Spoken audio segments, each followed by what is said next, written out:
I'm very excited to welcome Andreas from shovelstocks.com. He's a private full-time investor focused on natural resources like uranium and battery metals.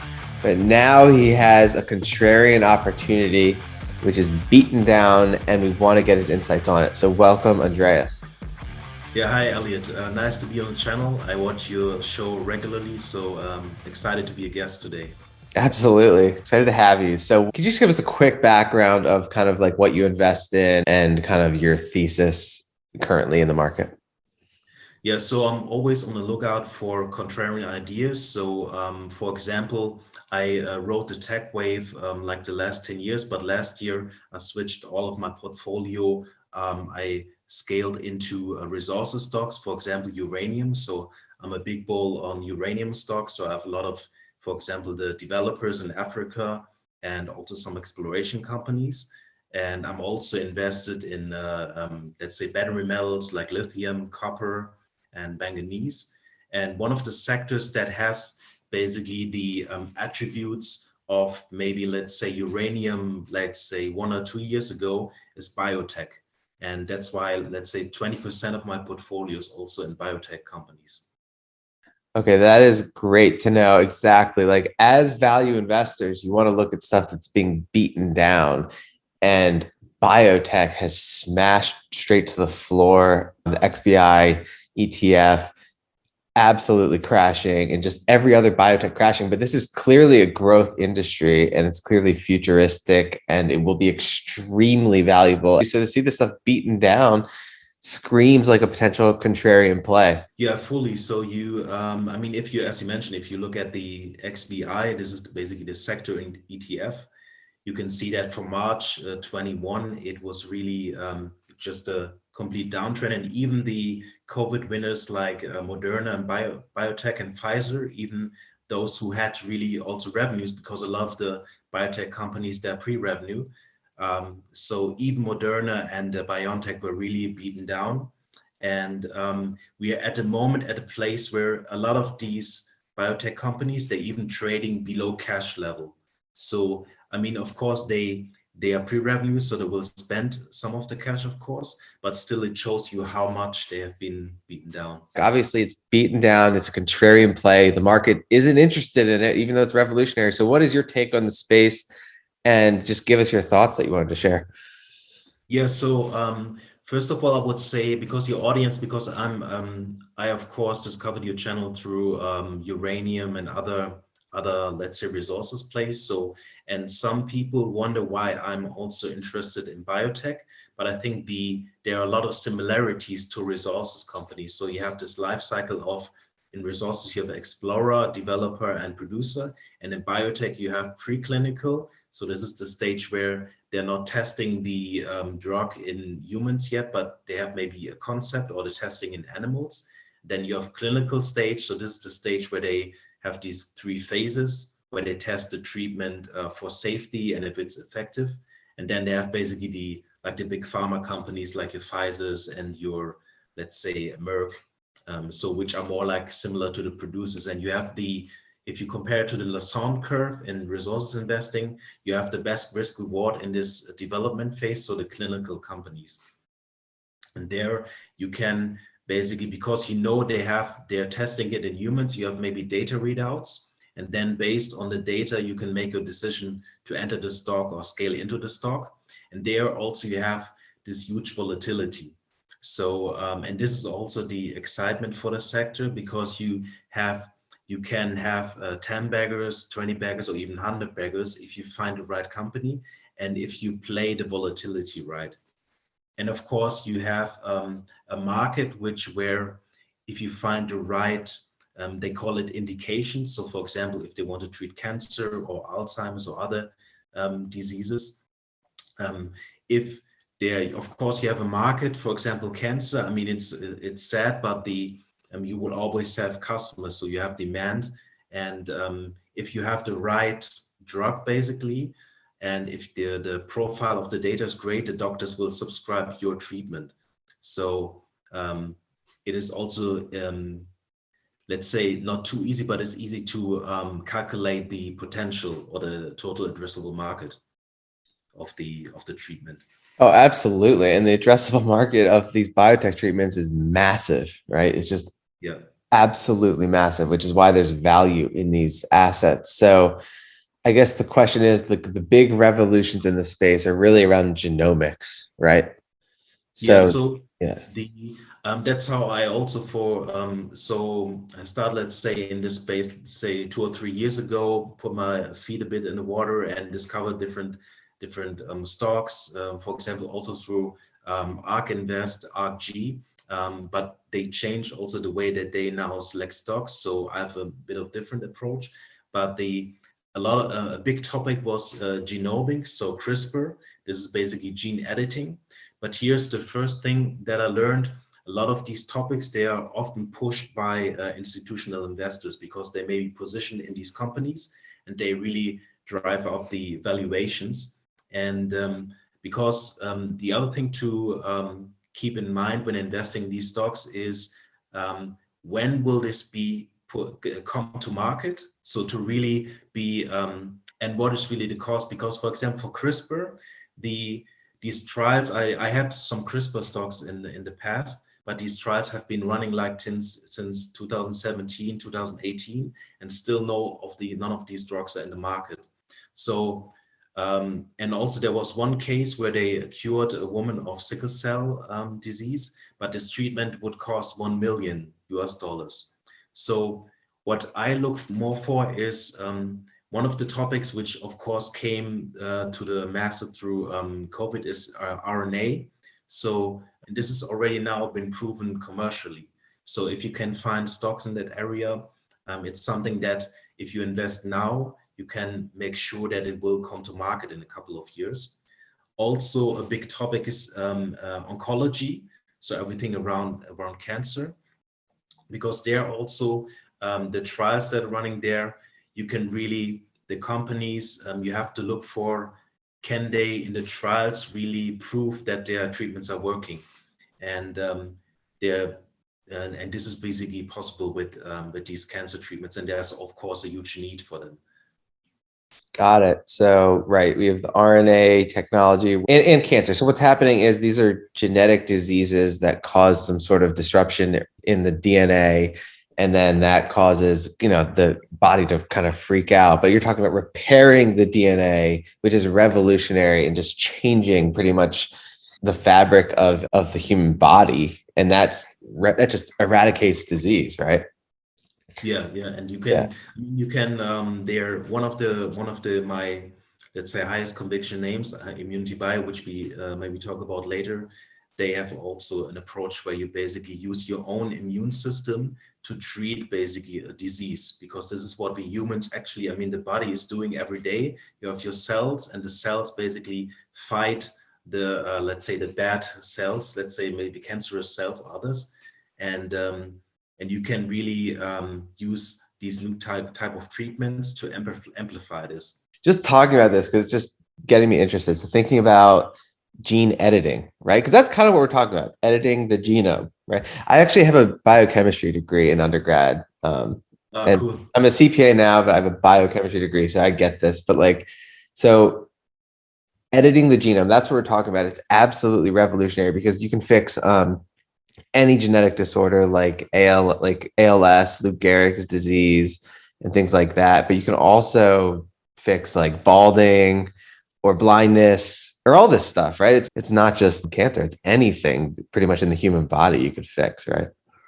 Yeah, I mean that is true, but it's also the challenge that the if we talk about investing, the it is really a challenge to find out where you are in the cycle, basically. So when you sometimes these companies, they make trials, and for example the participant of these trials are maybe like 5 or 6 people, and then they have to do another trial, and the what I would look for more is companies who run like really big trials and look more for a target which is more achievable than really uh, let's say a cure blindness, let's say.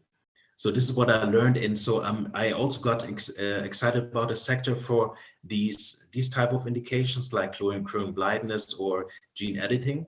But then I found other indications where you can say, okay, this has potential to come to the market in a couple of years.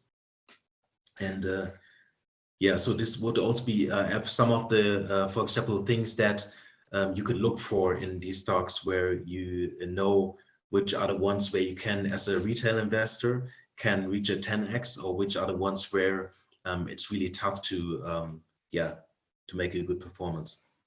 Got it. So as a natural resource investor, you're used to doing due diligence and seeing what these companies have in the ground. You look past the narrative, which might excite people about what the possibilities are.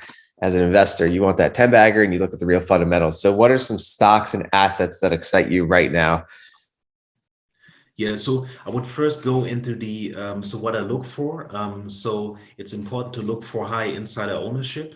So because a lot of these companies, they get to an IPO stage, and then you have a lot of institutional investors in there, and and you see, maybe if I see that the insider ownership is only 1 or 2%, I don't look at the company much further, because because this is a high risk industry basically. So I want the team to have, basically, their interests should be aligned with my interest, because this way you can know that they will do the right things for me also as a shareholder. Also, I would look for companies who would be in phase 2 or phase 3, because then you have already some data that you can judge your investment on, and see if this is really something that has potential.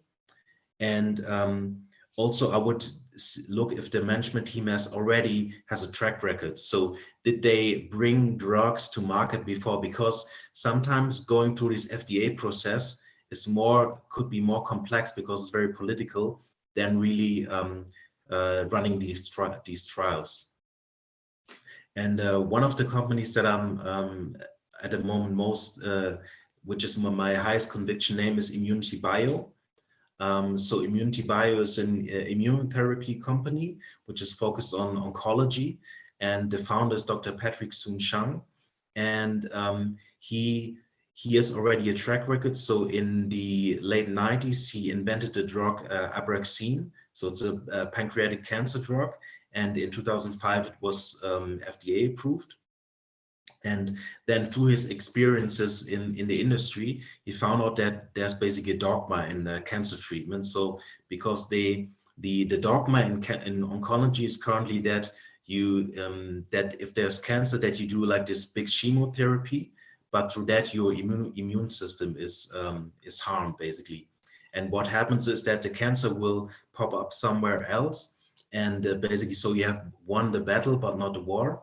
And what his thesis is to use treatments where you have focused, where you fight the cancer, where you have used the cancers, the natural killer cells from your body, and you fight the cancer basically locally.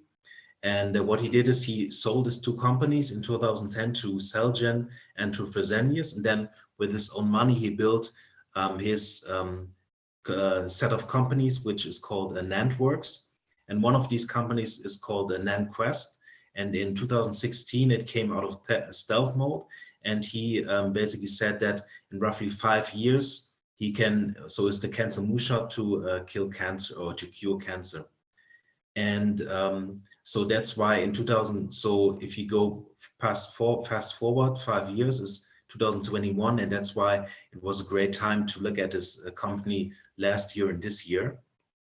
And what happened is, if you look at the chart, you will see that also they were hit by this bear market in biotech. So because what happened is, in February 2021, he merged 2 of his companies. So the NantQuest was already publicly traded, and then the private company Immunity Bio, and they were merged to form now the new Immunity Bio, IBRX. And then basically was in a rough time, and their stock price decreased. And also they had an at the market offering running in parallel. So this also had an overhang in shares. So basically it totally got hammered.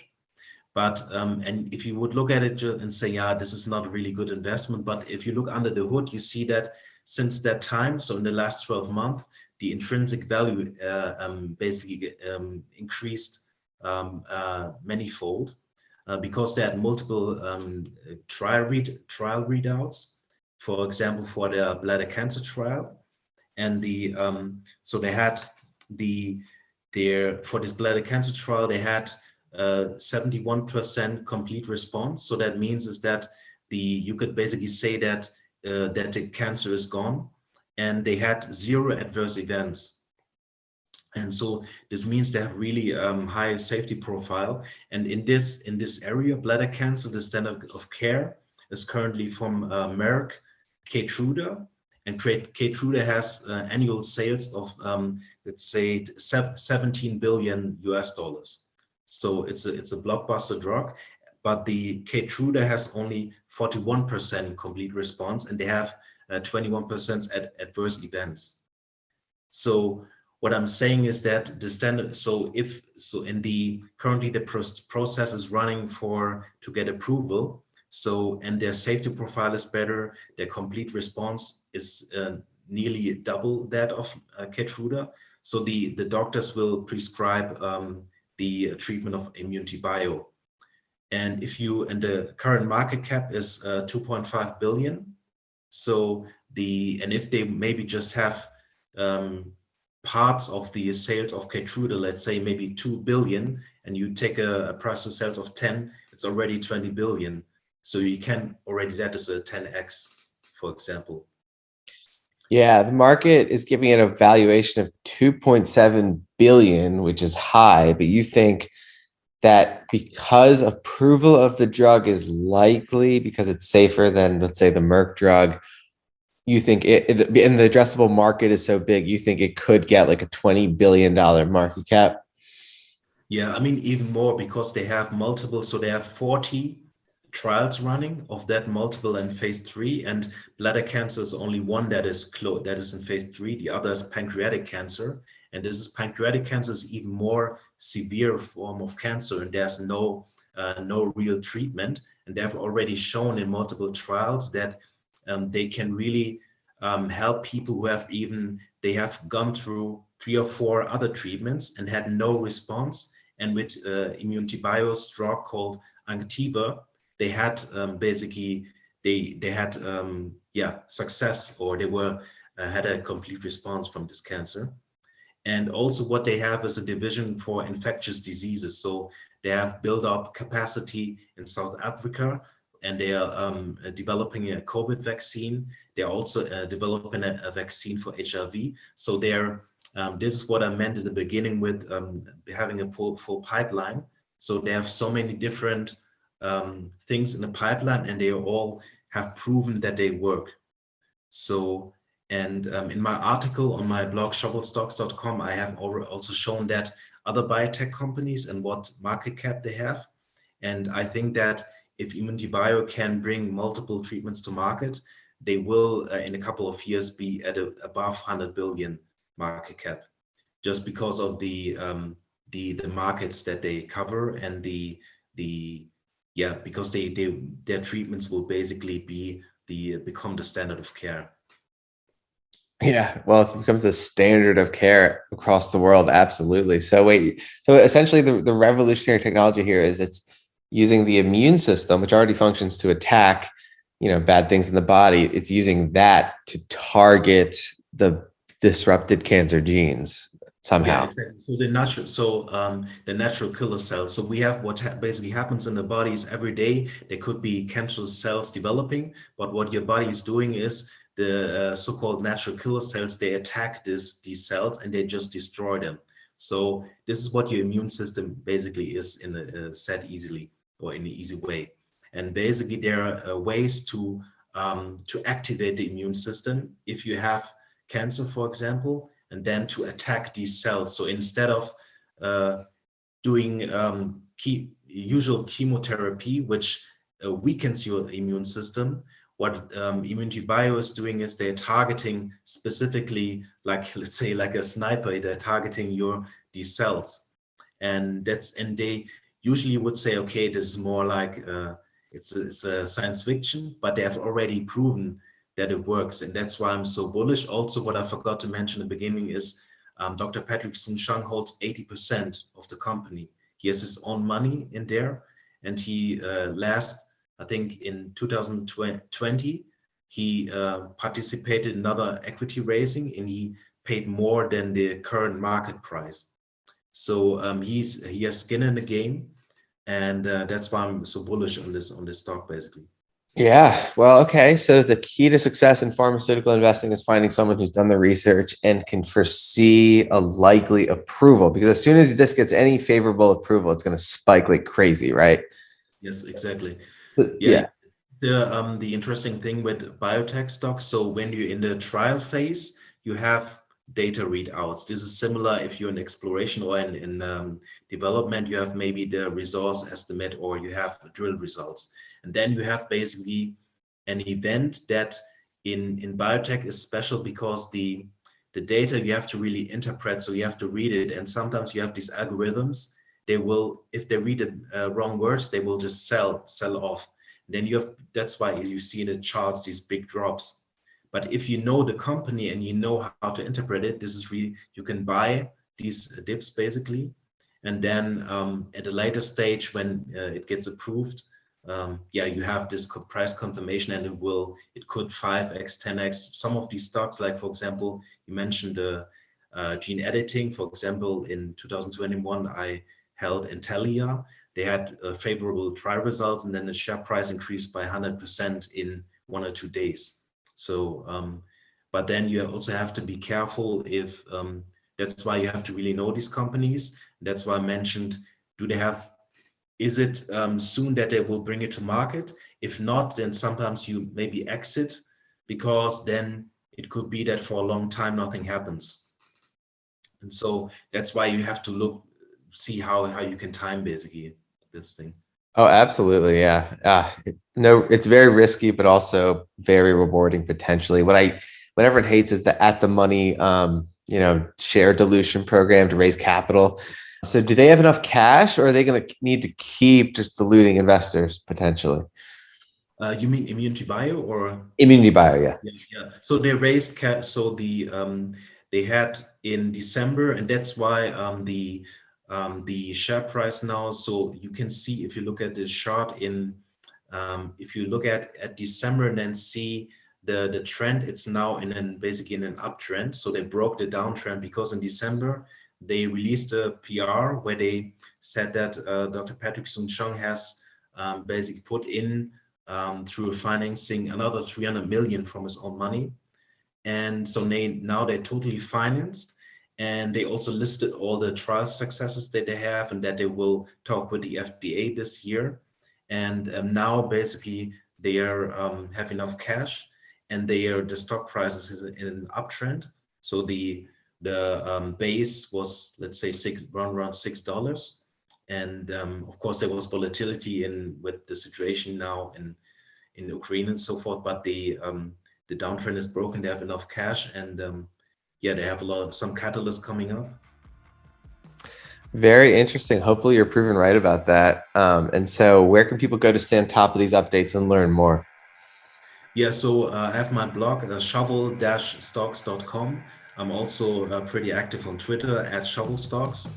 And yeah, so, and also you can find me on StockTwits. We have 10,000 investors following Immunity Bio, and you can also ask questions there. This discussion is for informational purposes only. Please consult a certified financial planner when making any decisions about investing. And do your own research before making any decisions. Investments are risky, and you can lose lots of money in them.